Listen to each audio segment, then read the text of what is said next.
जड़े झील को एत निर्यातना देला परे ता सहित बलात्कार हैला परे से केते कष्ट पाउथिबा समय रे आपण मानकु ता कथा कहूची विश्वास रखिकी काले आपण ताकु न्याय देबे। आपण माने ता मुह को टिके लुचौ नांती, ब्लर करू नांती, क्रॉप करू नांती, सीधा सड़क भावे सोशल मीडिया रे अपलोड करूछंती। आपण मन थरे चिंता करंतु जदि से झियो काली बड़ ही ए वीडियो गुडी को देखे, जदि ए समाज मात्र 13 वर्षर झियो को 32 जन को द्वारा अर्थ रोजगार करिवा पई बलात्कार करि पारुची, तेबे समाज रे गोटे नारीर सम्मान कोठी आमे आशा करि परिबा। ये समाज रु गोटे नारी पई समाज रो थिबा कर्तव्य को आमे केउठी आशा करि परिबा। ये समाज एते बिगड़ी जाइची, ये समाज एते तळकु खसी जाइची जेउठी नारी मान को आमे मां रूपरे भौणी रूपरे विभिन्न संपर्क द्वारा आमे नारी सहित जोड़ी ही थाउ। नारी जातिर सुरक्षा पई समस्त को परिवार निजे निजे दायित्व नेवा दरकार एवं इच्छा नथिले भी संदेह करवा दरकार। बिना संदेह रे बंचुथिबा मनीष केबे भी ठकी जाई पारे समाज रे, कारण ये समाज रो मनीष मनीष है कि नहीं, गोटे गोटे पशु बस ऊपर देखा मनीष भली वेशभूषा, मनीष भली शरीर, मनीष भली मुह, मनीष भली हाथ गोड़, किंतु समस्त भितर लुचि रही गोटे गोटे राक्षस, ता कहीं भी हो पारे।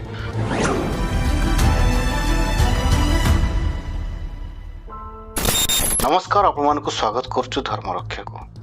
दर्शक बंधु, आपण माने समस्ते राजस्थान लो 13 वर्षर बालिकार बलात्कार घटना निश्चय गणमाध्यम रे देखिथिबे। दर्शक बंधु, मात्र 13 वर्षर जने बालिका को 32 जन मनीष रूपी राक्षस दीर्घ दिन धरी बलात्कार कले। एटी कोठी ना कोठी वर्तमान प्रश्न उठुची, आमे कोन रास्ता ऊपर चलुथिबा जो मनीष गुडी को देखुचे सेमान कि मनीष नुहंती, मनीष रूपी राक्षस अर्थात हाथ गोड़ मनीष भली देखिबा पई मनीष भली, परिधान मनीष भली, किंतु सेमानक भितर कोन समस्तक भितर लुचि रहिछि गोटे गोटे राक्षस। तेबे घटना घटुची केमिति? गोटे 13 वर्षर झियो जे निज सांग को देखा करिया पई ऑटो रे जाउछि, ऑटो वाला किछि पैसा पाइबा पई ताकू गोटे होटेल नहीं बिक्री कर दउछि एवं तापरे से होटेल वाला से झियोर 13 वर्षर गोटे छोटिया झियोर अश्लील फोटो उत्तोलन करी तार कस्टमर मान को पठाउछि एवं जेहेतु छोट झियो ता सहित संपर्क रखिले अधिकरु अधिक टंका डिमांड करी हबो, ता पई भी से चेष्टा करूछि एवं बहुत टंका कमाउछि।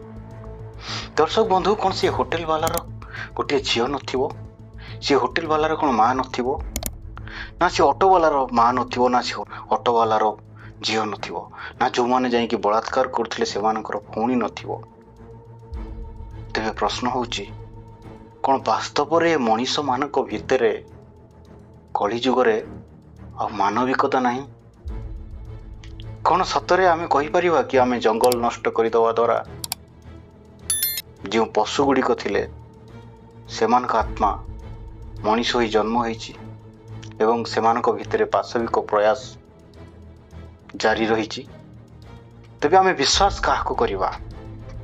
झीलटीए जन्म करथिले स्कूल तो से निश्चय जीव, पाठ भी पढ़िबो, समस्त पाखरे सक्षमता नहीं, समय नहीं झील को नहीं स्कूल बा कॉलेज छाड़िबे, किए निज व्यवस्था रे ऑटो रे रिक्शा रे बस रे निज पाठ पढ़ा हो बा कोठिक भी हो यात्रा करिवो। तेबे सेमाने केते सुरक्षित? कारण एठी आमे काहाकू मनीष बोली भाबिबा, जहाकू भी विश्वास करिबा ता भितरे गोटे राक्षस लुचि रहिछि। आपण माने थरे चिंता करंतु घटना केमिति हेइथिबो।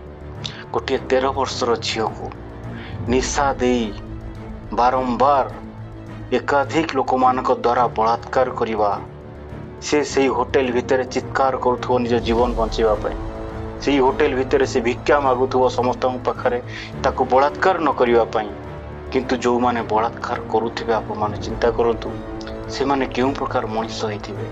ये समाज रे मानविकता कोन, मनीषत्व भी टिके नहीं। घटना बारंबार घटुची बलात्कार करी हत्या करुछंती। सेमानकर भी माँ अच्छी, सेमानकर भी भौणी अच्छी जो माने ये घटना घटाउछंती तापर भी सेमाने केमिति ए कांड करुछंती। सेमाने कोन थरेटे भाबी पारु नांती कि सेमाने जहा करुछंती जदि तांको माँ किंवा भौणी सहित से समान परिस्थिति हबो सेमाने सही परिवे। तो यार अर्थ होची वर्तमान समाज रे आमे हमर झियोटी को नहीं, झियोर सुरक्षा को नहीं केबे कहा को विश्वास करि परिवा नहीं। जदि समाज मात्र 13 वर्षर झील को 32 जनक द्वारा अर्थ रोजगार करने बलात्कार कर पारुची तेबे समाज रे गोटे नारी रो सम्मान कोठी हमें आशा करि परिवा। ये समाज रू गोटे नारी पाई समाज रो थिबा कर्तव्य को हमें क्योंठी आशा करि परिवा। ये समाज एते बिगड़ी जाइछि, ये समाज एते तळ को खसी जाइछि जोठी नारी मान को आम माँ रूप से भौणी रूप से विभिन्न संपर्क द्वारा आम नारी सहित जोड़ी था। गोटे नारी जनक झील हो जन्म हो पुणी जनक भौणी हो पुणी कहार पत्नी हो पुणी कार माँ हो। प्रत्येकटी शब्द सम्मानवाची, प्रत्येकटी शब्द सम्मान योग्य। तापर भी से नारी को ये मनीष बलात्कार करुछि केमिति। पुणी गोटे 13 वर्षर झील को पैसा रोजगार करने ये मनीष समाज केते तल को खसी जाउछि। हुए तो ये मनीष मानक अति उच्च रे किछि पशु जाति माने आसी पारंती। दर्शक बंधु थरे चिंता करो, आपनकर भी झीलटिए थाई पारे, स्कूल जाई थाई पारे, पाठ पढ़ु थाई पारे, तार सुरक्षा समाज रे केते या चिंता कला बेलू पाद तलू माटी खसी जाउछि। दर्शक बंधु छाती धरी जाउछि। गोटे 13 वर्षर झील को माने केमिति अमनीष हो गला। मनीष 32 जनक द्वारा बलात्कार कला टंका रोजगार पाई। गोटे झील को नहीं होटेल में बिक्री करुच्ची गोटे ऑटोवाला, तार मानसिकता चिंता करूँ। काली सकाळे जो माने ऑटोवाला हाथ में निज झील को स्कूल पठाउथिले से माने कौन से ऑटोवाला को विश्वास करि परिबे? स्कूल में पढ़ाउथिबा विभिन्न शिक्षक मानव को नहीं बापा माँ मैंने विश्वास करें? ये दरिंदा मानव राक्षस मानव मनीष समाज उपर मनीषर ही विश्वास तुटी जाउछि। दर्शक बंधु केबे ये राक्षस माने निजको सजाड़े, केबे राक्षस मान मन परिवर्तन हो ना कलिर प्रभाव रे राक्षस माने बढ़ी बढ़ी चलिए। माँ भौणी मान सुरक्षा किए कर? जो मैंने गोटे झील जन्म करी भावुं अधिक संतान करेनि से भी वर्तमान चिंतार पड़ जाते। झीर सुरक्षा किए कर? झील जो युवती अवस्था पहुँचुची से समय को बापा माँ बुढ़ा हो जाकर ना सक्षमता अच्छी निज झीर न्याय मागे पुलिस स्टेशन बारंबार दौड़ ना पाखे से बल अच्छी जाई ये विधर्मी राक्षसी मान सहित लड़वा ना से पाखे शक्ति थी निज झील सपोर्ट रे ठिया होगा। वर्तमान समाज एमती हो सारी, समाज एत कलुषित हो जाइए। समाज रे मनीष मान भितर वर्तमान पाशव प्रयास एत मात्रा जारी रही कहीं क्या विश्वास करने भी कष्ट। भौणीटे भाई दरकार, झील बापा दरकार। नारी जातिर सुरक्षा समस्त परिवार निजे निजे दायित्व नेवा दरकार एवं इच्छा नकले भी संदेह करने दरकार। बिना संदेह रे बंचुथिबा मनीष केबे भी ठकी जाई पारे समाज रे। कारण ये समाज रो मनीष मनीष है कि नहीं, गोटे गोटे पशु बस ऊपर देखा मनीष भली वेशभूषा, मनीष भली शरीर, मनीष भली मुह, मनीष भली हाथ गोड़, किंतु समस्त भितर लुचि रही गोटे गोटे राक्षस। ता कहीं भी हो पारे, कहीं भी हो पारे, हत्याकारी भी हो पारे, बलात्कारी भी हो पारे। तो दर्शक बंधु ये जो 13 वर्षर झीर बलात्कार कथार गोटे कथा मन पड़ा। जितेबाला कौ झीर बलात्कार हो जाऊँगी आपण मैंने सीधा सड़क जाऊँगी ता पाखरे पहुँचले बोली लोक को देखापी आपण तार वीडियो करी सामाजिक गणमाध्यम अपलोड करुँच। निश्चय भावे यह द्वारा भविष्य में तार सम्मान हानि हो पारे, सी से दुखित हो पारे। दर्शक बंधु हाँ सहयोग करुँच सत्य, प्रचार प्रसार हवा उचित सत्य, किंतु गोटे झीर मुह को न लुचाई ता दुख समय ସେ ତାର ବଳାତ୍କାରର କଥା କହୁଥିବା ସମୟର ଭିଡ଼ିଓକୁ ସାମାଜିକ ଗଣମାଧ୍ୟମରେ ଅପଲୋଡ଼ କରିବା ଉଚିତ ନୁହଁ। ଏହା ଭବିଷ୍ୟତରେ ସେ ଝିଅ ପାଇଁ, ତା ପରିବାର ପାଇଁ, ସେ ଝିଅର ସମ୍ମାନ ପାଇଁ ବିପଜ୍ଜନକ ହୋଇପାରେ। ଦର୍ଶକ ବନ୍ଧୁ, ଏଥିପାଇଁ ଆମେ ସମସ୍ତେ ଦାୟିତ୍ୱବାନ ହେବା ଉଚିତ। ସାମାନ୍ୟ କିଛି ଭ୍ୟୁଜ୍ ଏବଂ ସାମାନ୍ୟ କିଛି ପବ୍ଲିସିଟି ପାଇଁ ଏହା କରିବା ହିଁ ଗୋଟିଏ ଅଧର୍ମ। ଦର୍ଶକ ବନ୍ଧୁ, ଏଭଳି ଅଧର୍ମ କରନ୍ତୁ ନାହିଁ, ଏହା କେବେ ବି ଉଚିତ ନୁହଁ। ଆପଣଙ୍କ ପରିବାରଜନଙ୍କ ସହିତ ଯଦି ଏହା ହେଇଥାନ୍ତା, ଆପଣ ଖୁସି ଖୁସିରେ ସେ ଭିଡ଼ିଓ ସବୁ ସେୟାର କରିଥାନ୍ତେ କି? ହଁ, ସେ ଝିଅର ବାର୍ତ୍ତା ସମାଜକୁ ଯିବା ଦରକାର। ସେ ଝିଅର ଦୁଃଖ କାହାଣୀ ସମାଜକୁ ଯିବା ଦରକାର। ସମାଜ ଜାଣିବା ଦରକାର ଏ ସମାଜରେ ବଞ୍ଚିଥିବା ବା ଏ ସମାଜରେ ରହିଥିବା ସମସ୍ତ ମଣିଷ ନୁହନ୍ତି, ଗୋଟିଏ ଗୋଟିଏ ପଶୁ। କିନ୍ତୁ ସେ ଝିଅର ମୁହଁକୁ ଟିକେ ବ୍ଲର କରିଦେବା ଉଚିତ ଆପଣମାନଙ୍କର। ଦର୍ଶକ ବନ୍ଧୁ, ଏହାପରେ ଆମେ ଆଉ ଗୋଟିଏ ଘଟଣା ବିଷୟରେ କଥା ହେବା।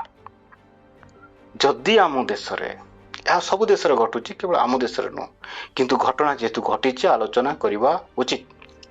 ଯଦି ଗୋଟିଏ ଝିଅକୁ ଗୋଟିଏ ଅଟୋବାଲା ନେଇ ଗୋଟିଏ ହୋଟେଲରେ ବିକ୍ରି କରୁଛି, ତାର ଅର୍ଥ ଆମ ଦେଶରେ ଥିବା ସମସ୍ତ ହୋଟେଲରେ ଏହି କାର୍ଯ୍ୟ ଚାଲିଛି। ପ୍ରାୟ ସବୁ ହୋଟେଲରେ କାର୍ଯ୍ୟ ଚାଲିଛି ଦେହ ବ୍ୟବସାୟ। ତେବେ ଦେହ ବ୍ୟବସାୟ ଯଦି କିଏ କାହା ନିଜ ଇଚ୍ଛାରେ କରୁଛି ତା ଅନ୍ୟ କଥା, କିନ୍ତୁ ଅନେକ ଗ୍ରାମାଞ୍ଚଳରୁ ଝିଅମାନଙ୍କୁ ଉଠେଇ ଆଣି ସହରାଞ୍ଚଳରେ ବଡ଼ ବଡ଼ ଧନୀ ଧନୀ ଲୋକଙ୍କ ପାଖରେ ପରସି ଦିଆଯାଉଛି। ଦର୍ଶକ ବନ୍ଧୁ, ଏବଂ ସେଥିରୁ ବହୁତ ବଡ଼ ମୁନାଫା ରୋଜଗାର କରାଯାଉଛି। ସେଥିରେ ପୋଲିସ ପ୍ରଶାସନଠୁ ଆରମ୍ଭ କରି ସମସ୍ତେ ସେଥିରେ ସମ୍ପୃକ୍ତ ଅଛନ୍ତି। ଯେଉଁମାନେ ପଇସା ଖାଇ ହୋଟେଲ ବାଲାମାନଙ୍କୁ, ହୋଟେଲ ମାଲିକମାନଙ୍କୁ ସିକ୍ୟୁରିଟି ଦେଉଛନ୍ତି। ଦର୍ଶକ ବନ୍ଧୁ, ବିଭିନ୍ନ ସହରାଞ୍ଚଳର ବଡ଼ ବଡ଼ ହୋଟେଲରେ ପ୍ରତ୍ୟେକ ରାତିରେ ଦେହ ବ୍ୟବସାୟ ହେଉଛି। ଏହା ସମସ୍ତେ ଜାଣନ୍ତି। ଅନେକ ସମୟରେ ଗଣମାଧ୍ୟମରେ ଖବର ଆସେ, ସହରାଞ୍ଚଳ ମାନଙ୍କରେ ଯେଉଁ ବି ହୋଟେଲରେ ଦେହ ବ୍ୟବସାୟ ହୁଏ, ସ୍ଥାନୀୟ ପୋଲିସ ବାଲା ତାଠୁ ବଡ଼ ଅଙ୍କର ପଇସା ନିଅନ୍ତି ଏବଂ ତାକୁ ଘଣ୍ଟ ଘୋଡ଼େଇ ରଖନ୍ତି। ଏ କଥା ଆମେ ସମସ୍ତେ ଜାଣିଛେ, ସମସ୍ତେ ଶୁଣିଛେ, ବିଭିନ୍ନ ସମୟରେ ଗଣମାଧ୍ୟମରେ ଆସିଛି ଏବଂ ଏଥିରେ ବଡ଼ ବଡ଼ ବ୍ୟବସାୟୀ ବି ସମ୍ପୃକ୍ତ ଥାନ୍ତି, ଯାହାକୁ ଝିଅ ଦଲାଲି, ସାଧାରଣ ଭାଷାରେ ଝିଅ ଦଲାଲି କୁହାଯାଏ। ଆପଣମାନେ ନିଶ୍ଚୟ ଶୁଣିଥିବେ, ଖବରକାଗଜରେ ପଢ଼ିଥିବେ, ଗଣମାଧ୍ୟମରେ ଦେଖିଥିବେ। ଯଦି ଏହି ବ୍ୟବସ୍ଥାକୁ ଆମ ସମାଜର ପୋଲିସ ପ୍ରଶାସନଠୁ ଆରମ୍ଭ କରି ବଡ଼ ବଡ଼ ନେତା ଯାଏଁ, ବଡ଼ ବଡ଼ ଶିଳ୍ପପତି ଯାଏଁ ସମସ୍ତେ ପ୍ରୋତ୍ସାହନ କରୁଛନ୍ତି, ତାହେଲେ ଏମିତି ଘଟଣା ଘଟିବା କିଛି ଅସ୍ୱାଭାବିକ ନୁହଁ, କିଛି ନୂଆ କଥା ନୁହଁ। ଏହି ଘଟଣାଟି ସାମ୍ନାକୁ ପଳେଇ ଆସିଛି ଏବଂ ଆମମାନଙ୍କୁ ସମସ୍ତଙ୍କୁ ଦୁଃଖ ଦେଇଛି। କିନ୍ତୁ ଏହି ଘଟଣା ପ୍ରତ୍ୟେକ ଦିନ ଘଟୁଛି। ପ୍ରତ୍ୟେକ ଦିନ କେଉଁଠି ନା କେଉଁଠି ଗୋଟିଏ ହୋଟେଲରେ ଏମିତି 12 ବର୍ଷର, 13 ବର୍ଷର, 14 ବର୍ଷର, 15 ବର୍ଷର ଝିଅମାନଙ୍କୁ ବଳାତ୍କାର କରାଯାଉଛି। କିନ୍ତୁ ଘଟଣା ସାମ୍ନାକୁ ଆସିପାରୁନାହିଁ, କାରଣ ଏଥିରେ ସମ୍ପୃକ୍ତ ରହୁଛନ୍ତି ବଡ଼ ବଡ଼ ଶିଳ୍ପପତି, ବହୁତ ବଡ଼ ବଡ଼ ପୋଲିସ ଅଫିସର, ବହୁତ ବଡ଼ ବଡ଼ ନେତା। ଏ ସମାଜ ଏତେ କଳୁଷିତ ହେଇସାରିଛି, ଏ ମଣିଷ ଏତେ କଳୁଷିତ ହେଇସାରିଛି, ଏ ମଣିଷ ଏତେ ରାକ୍ଷସ ପାଲଟି ଯାଇଛି, ଆଜି କେହି କାହା ଝିଅକୁ, କାହା ଭଉଣୀକୁ ଏକଲା ଛାଡ଼ିବାକୁ ବି ଡରୁଛି। ତେଣୁ ଦର୍ଶକ ବନ୍ଧୁ, ଏ ବିଷୟରେ ଅଧିକ କିଛି କହିବା ପାଇଁ ଆମ ପାଖରେ ସେତିକି ପେସେନ୍ସ ନାହିଁ। ଯେତିକି ଦୁଃଖ ଲାଗୁଛି ସେତିକି ରାଗ ଲାଗୁଛି, କିନ୍ତୁ ଆମର ବି ସୀମିତ ଅଛି। ସେଥିପାଇଁ ଏ ଖବର ବିଷୟକୁ ନେଇ ଅଧିକ ଚର୍ଚ୍ଚା କରିବାକୁ ବି ଭଲ ଲାଗୁନି। କିନ୍ତୁ ଆପଣମାନଙ୍କୁ ଗୋଟିଏ ଅନୁରୋଧ ରହିବ, ଯେଉଁମାନେ ସାମାଜିକ ଗଣମାଧ୍ୟମରେ ଏ ଝିଅର ବିଭିନ୍ନ ଭିଡ଼ିଓ ସେୟାର କରୁଛନ୍ତି, ତାର ମୁହଁକୁ ସମ୍ପୂର୍ଣ୍ଣ ଭାବେ ବ୍ଲର କରନ୍ତୁ। କାରଣ କାଲି ସକାଳେ ସେ ଝିଅ ବଡ଼ ହେଲା ପରେ ତାର ଏହି କରୁଣ କାହାଣୀ ଦେଖିବ ଏବଂ ତା ମୁହଁକୁ ସମସ୍ତେ ମନେ ରଖିବେ। ସେ କେବେ ଚାହୁଁଥିବ କି? ଆପଣଙ୍କ ପରିବାରର କାହାର ହେଇଥିଲେ ଆପଣ ଚାହିଁଥାନ୍ତେ କି? ତେବେ ଆମେ ଏହି ଭିଡ଼ିଓ କରିବାର ଉଦ୍ଦେଶ୍ୟ ଏହା ଥିଲା, ଯଦି ବି କୌଣସି ଝିଅର ବଳାତ୍କାର ହେଇଛି ଏବଂ ସେ ତାହା ଦୁଃଖର ସହିତ କହୁଛି, ତା ମୁହଁକୁ ଆପଣମାନେ ବ୍ଲର କରିକି ସୋସିଆଲ ମିଡ଼ିଆରେ ଅପଲୋଡ଼ କରନ୍ତୁ। ଏଭଳିଆ ଦୁଃସାହସ ବା ଏଭଳିଆ ଅଧର୍ମ କରନ୍ତୁ ନାହିଁ। ଇଏ ବି ଗୋଟିଏ ପାପଠୁ କିଛି କମ୍ ନୁହଁ। ଗୋଟିଏ ଝିଅର ସମ୍ମାନ ପ୍ରତି ଆଞ୍ଚ ଆସୁଥିବା ଗୋଟିଏ ଭିଡ଼ିଓକୁ ସୋସିଆଲ ମିଡ଼ିଆରେ ଏତେ ଜୋରଦାର ଅପଲୋଡ଼ କରିବା, ତା ମୁହଁକୁ ବ୍ଲର ନ କରି ମେସେଜ ଯିବା ଦରକାର, ଝିଅର କଥା ସମସ୍ତଙ୍କ ପାଖରେ ପହଞ୍ଚିବା ଦରକାର।